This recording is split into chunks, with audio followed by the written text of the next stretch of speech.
আজকে আমরা একটা বেশ অদ্ভুত গল্প নিয়ে আলোচনা করব। দেরাদুনের এক রেডিও জকি রাহুল তার একটা অভিজ্ঞতা ইমেলে শেয়ার করেছিল। বেশ ভুতুড়ে কিন্তু। হ্যাঁ, গল্পটা শুরু হচ্ছে রাহুলকে ঘিরে। একজন তরুণ আরজে দেরাদুনে কাজ করে, একটা বেশ নির্জন রেডিও স্টুডিওতে। প্রায় একাই থাকে। আর কাজের চাপ নাকি এত বেশি ছিল যে সে ভাবছিল চাকরিটাই ছেড়ে দেবে।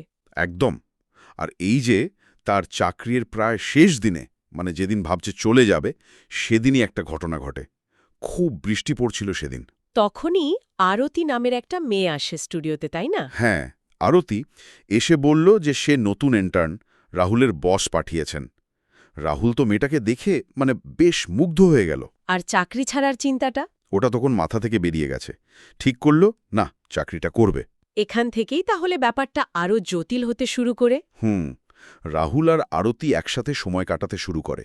কফি খায়, গল্প করে, এইসব আর কি। কিন্তু প্রথম থেকেই আরতির ব্যবহারে কিছু যেন খটকা লাগার মতো ছিল।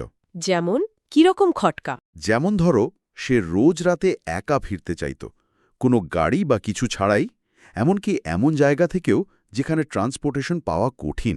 একা একা রাতের বেলা? অদ্ভুত তো। শুধু তাই নয়, রাহুল এরপর আরতিকে নিয়ে স্বপ্ন দেখতে শুরু করে। বেশ অন্যরকম স্বপ্ন। কি রকম? স্বপ্নে দেখছে খুব রোমান্টিক মুহূর্ত, তারপরেই আরতি তাকে কামড়ে দিচ্ছে।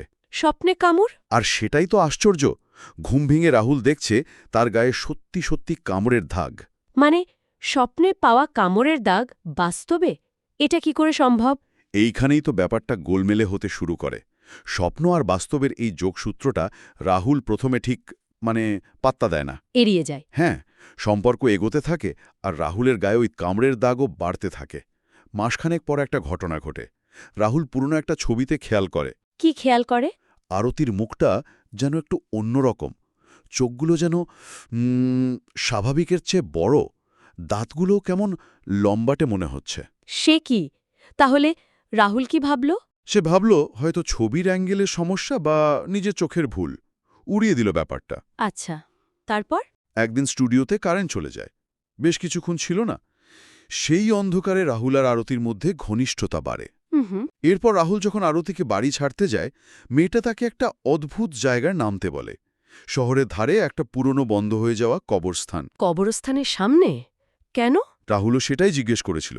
আর জিজ্ঞেস করতেই আরতি ভীষণ রেগে যায়। প্রচণ্ড রেগে গিয়ে রাহুলকে বলে এক্ষুনি চলে যেতে। খুব অদ্ভুত ব্যবহার। খুবই অদ্ভুত। সেই রাতেই রাহুল আবার একটা ভয়ানক স্বপ্ন দেখে। আবার স্বপ্ন? হ্যাঁ, স্বপ্নে দেখে রেগে থাকা আরতি তার পেটে কামড়ে ধরেছে, আর ঘুম ভেঙে দেখে যে পেটে সত্যি ক্ষত, রক্ত বেরোচ্ছে। একদম তাই, গভীর ক্ষত, রক্তপাত হচ্ছে। এবার সে স্বপ্ন আর বাস্তবের যোগসূত্রটা স্পষ্ট বুঝতে পারে, এই ভয়ঙ্কর সত্যিটা। কিন্তু তারপরেও কি সে? মনকে বোঝায়, ভাবে হয়তো অন্য কোথাও লেগে যেটে গেছে। মানুষ তো কঠিন সত্যিটা সহজে মানতে চায় না, তাই না? তা ঠিক। তারপর কি হলো? আরতি কি আসছিল স্টুডিওতে? এরপর একদিন আরতি আর কাজে এলো না, ফোনও ধরল না। রাহুল তো চিন্তায় পড়ে গেল। স্বাভাবিক। সন্ধ্যায় সে স্টুডিওতে গেল খুঁজতে। গিয়ে দেখে স্টুডিও অন্ধকার, কারেন্ট নেই, আর সেখানে আরতি বসে আছে। ও, তাহলে এসেছিল। এসেছিল, কিন্তু তার চেহারাটা দেখে রাহুলের তো যা দেখল সেটা অবিশ্বাস্য। কি রকম? চোখ দুটো বিশাল হয়ে কপাল ছুঁয়েছে, দাঁতগুলো লম্বা হয়ে গলার কাছাকাছি নেমে এসেছে। একটা ভয়ানক অপার্থিব রূপ। সর্বনাশ! রাহুল নিশ্চয়ই খুব ভয় পেয়েছিল। এখানেই তো সবচেয়ে অবাক করা ব্যাপার। রাহুল এই ভয়ানক রূপ দেখে একটুও ভয় পেল না, বরং একদম শান্ত। অদ্ভুত একটা শান্ত ভাব। ভয় পেল না? শান্ত রইল? হ্যাঁ, সে শান্তভাবে আরতিকে বাইকে তুলল আর সেই কবরস্থানের সামনে নামিয়ে দিয়ে এলো। মানে এই ভয়ঙ্কর চেহারার আরতিকেই সে গ্রহণ করল? শুধু তাই নয়, এরপর থেকে রাহুল এই নতুন চেহারার আরতির সঙ্গেই সম্পর্ক চালিয়ে যেতে লাগল, যেন এটাই স্বাভাবিক। আর ওই কামড়ের ব্যাপারটা? সেটাও চলতে থাকল। স্বপ্নের কামড় বাস্তবে তার শরীর থেকে মাংস খুবলে নিতে শুরু করল। কিন্তু রাহুলের জন্য কোনো হেলদোল নেই, নির্বিকার। এই শান্ত থাকাটাই কিন্তু সবচেয়ে ভয়ের। এই ঘটনার পেছনে আরও কিছু তথ্য আছে, তাই না? মূল গল্পকার যিনি, তিনি নাকি খোঁজ খবর করেছিলেন। হ্যাঁ, তিনি কিছু জিনিস জানতে পারেন। যেমন রাহুল যে বিল্ডিংটায় কাজ করার কথা বলছে, সেটা নাকি গত 5 বছর ধরে পরিত্যক্ত, বন্ধ। 5 বছর ধরে পরিত্যক্ত, তাহলে রাহুল কোথায় কাজ করত? সেটাই তো প্রশ্ন। আগে ওখানে রেডিও স্টেশন ছিল ঠিকই, কিন্তু রাহুলের ঘটনার সময়কালে থাকার কথা নয়। মাঝখানে নাকি 1 বছরের জন্য ওখানে একটা হাসপাতাল খোলা হয়েছিল। হাসপাতাল ওই বিল্ডিংয়ে? হ্যাঁ, আর সেই হাসপাতালের অশনাক্ত মৃতদেহগুলো ওই কবরস্থানটার কাছেই গণকবর দেওয়া হতো, যেখানে আরতি নামতে বলতো। তার মানে একটা যোগসূত্র পাওয়া যাচ্ছে, পরিত্যক্ত বিল্ডিং, হাসপাতাল, কবরস্থান। আর রাহুল যে ছবিগুলো পাঠিয়েছিল তার স্টুডিওর, সেগুলো দেখেও মনে হয়েছে যেন বহু বছর বন্ধ থাকা একটা ধুলোমাখা ঘর। তাহলে পুরো ব্যাপারটা কি দাঁড়াচ্ছে? রাহুল কার সাথে মিশছিল, কোথায় যাচ্ছিল? প্রশ্নগুলো থেকেই যায়। তবে সবচেয়ে শিয়রে ওঠা মতো তথ্যটা হলো ইমেলের শেষে রাহুলের লেখা কথাটা। কি লিখেছিল সে? সে লিখেছে, যখন সে ইমেলটা টাইপ করছে তখনও নাকি আরতি তার পাশেই বসেছিল আর গল্পটা গুছিয়ে লিখতে সাহায্য করছিল। কি বলছেন? আরতি পাশে বসে গল্প লেখাচ্ছিল? হ্যাঁ, এই শেষ লাইনটা পুরো ঘটনাটাকে একটা অন্য মাত্রায় নিয়ে যায়, একটা চরম অস্বস্তিকর জায়গায়।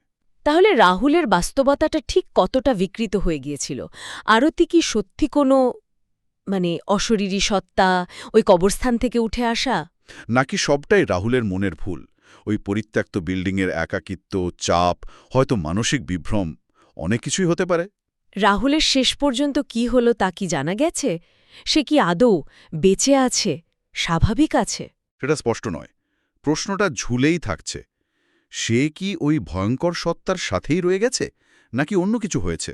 আর ওই শেষ কথাটা ভাবলে, আরতি যদি গল্প লেখাতে সাহায্য করে থাকে, তাহলে এই যে গল্পটা আমরা জানলাম, এটাও কি? এটাও কি সেই সত্তারই কোনো খেলা, কোনো বৃহত্তর পরিকল্পনার অংশ? বাস্তব আর কল্পনার অলৌকিকের সীমারেখাটা যেন কোথায় একেবারে মুছে যাচ্ছে। এই চিন্তাটা কিন্তু বেশ অস্বস্তিকর, তাই না? সত্যি খুব অদ্ভুত আর অস্বস্তিকর একটা সমাপ্তি। ভাবনার অনেক খোরাক রেখে গেল।